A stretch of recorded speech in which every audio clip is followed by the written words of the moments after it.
علمی میدان کې خپل معلومات حاصل کړي، خپل علم وکړي، معرف القرآن ګوره، بیان القرآن ګوره.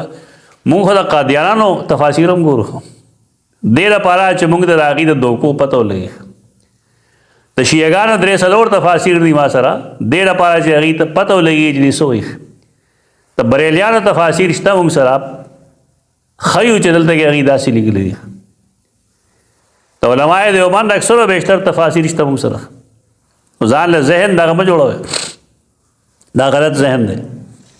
مفتی احمد شفیع رحم الله هغه نه په تفسیر کې بې شمېره غلطۍ شوي دي، ته څه ما ګرفت کړی دی او د هغې نه زه خبر ډېر په دی یم چې 2 کتابونه دي چې ما خپلو شاګردانو باندې په هغې د MPhil تیسیس لیکلی.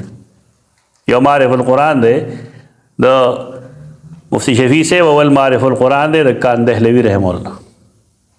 د دې حرف مونږ لوستی الحمدلله.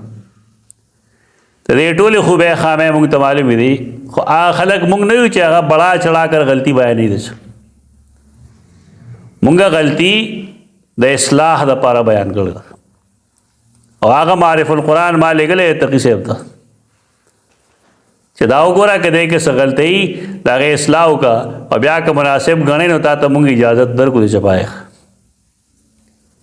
پټ پناه خبرې نه دي زمونږ، دا خلک کوي نو دي څه شی خپل تقریر به یې کړي چې مونږ پرې کمنټس ورکړو بیا به اوچت کړي، دا یې پته هم نه لګي.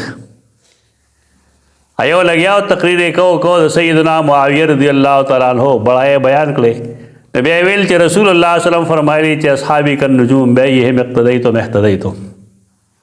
یو لوی سړی و، نو ما ورته لاندې وکړل حدیث صحیح کول، نو بیا به خبرې وکړو. بس 10 منټه پس بیا دغه بیان نه و. د دې خلقو حالت ډېر عجیبه دی، که ته اصلاح کوې نو اصلاح نه قبلول غواړي.